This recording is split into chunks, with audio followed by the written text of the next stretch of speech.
Little late. आप लोग जानते हैं पिछले 24 आवर्स में यहाँ पकड़ धकड़ का माहौल फिर से स्टार्ट कर दिया with a lot of intensity. हमने देखा कठुआ में हाउ अ 25-year-old मैन जिनका नाम मक्खन दिन है, उनको पहले जो SHO हैं कठुआ के उनने उठाया, ब्रूटली डिह्यूमनाइज करके टॉर्चर किया। After that when he was release from custody, ये जो मक्खन दिन हैं जो बस 25 साल के लड़के थे, उनने मॉस्क के सामने एक वीडियो बनाया जिसमें उनने कुरान हाथ में पकड़ के कहा कि मिलिटेंट तो छोड़ो, I can not even think of being a militant, मेरा किसी भी मिलिटेंट के साथ नाता तक नहीं है।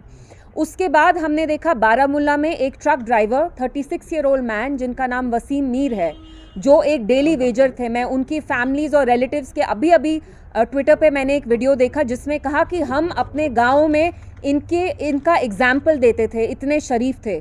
हमने देखा कैसे आर्मी ने उनको एक वाइल्ड गूस चेज पे, पहले तो मेरी समझ में नहीं आता, आप कहते हैं कि कोई सिविलियन को आपने वाइल्ड गूस चेज में 24 किलोमीटर्स चेज किया and then when you are targeting the tyres, आप उनके ट्रक ड्राइवर के टायर्स को डिफ्लेट करना चाहते हैं, वो गोली उनको कैसे लग गई and how was he killed, how was he fatally killed. And I also want to ask the army कि आपने अगर उनका ट्रक सीज किया तो आपको उनके ट्रक में से क्या मिला। और जो कठुआ में भी किलिंग हुई है, आप कह रहे हैं उनने सुसाइड कमिट किया है, बट ये हम सब जानते हैं कि जो विक्टिम भी थे उनने भी एक वीडियो बनाया जिसमें वो रोते रोते कहते हैं कि मुझे कैसे इनने डिह्यूमनाइज किया, मेरा कैसे टॉर्चर किया।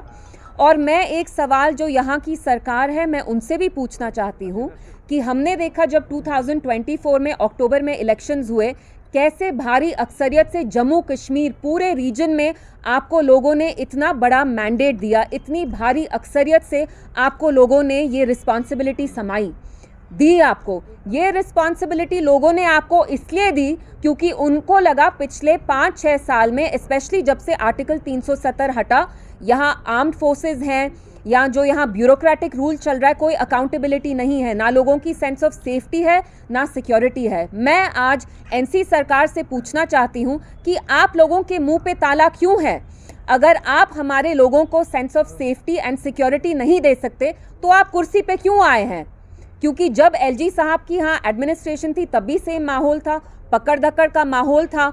यहाँ जो इतनी सारी एजेंसीज़ हैं, वो SIA हो, नई एजेंसीज़ हो, पुरानी इंटेलिजेंस एजेंसीज़ हो, वो किसी को भी OGW करार कह के, हाइब्रिड मिलिटेंट कह के उठाते थे, टॉर्चर करते थे। हमने देखा राजौरी पुंछ में दिसंबर 23 में आर्मी ने कैसे कोल्ड ब्लडेड तरीके से कितने सिविलियंस को वहाँ मारा, जो वहाँ इंक्वायरी भी हुई। Caravan has just done a story on it. So I want to ask the government कि पहले और अब में क्या फ़र्क है?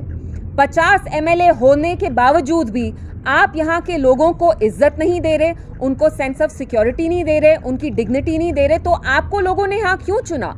आपको यहाँ लोगों ने इसलिए चुना ताकि आप यहाँ एक सेंस ऑफ अकाउंटेबिलिटी दे, एक रिलीफ दे।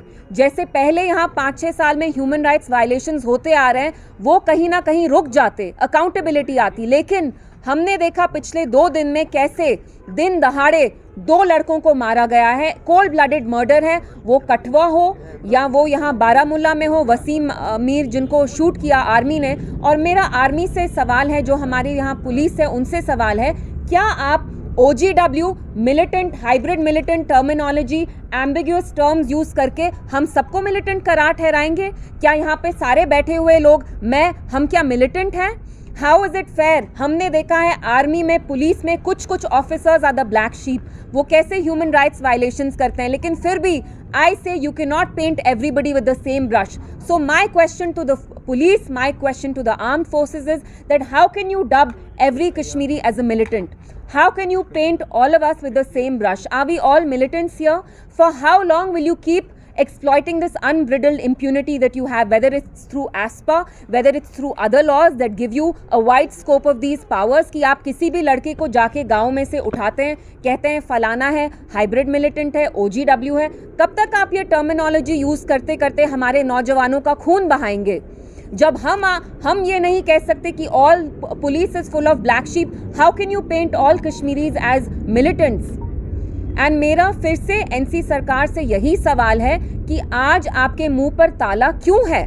आपके 50 MLA किस लिए आपने लिए?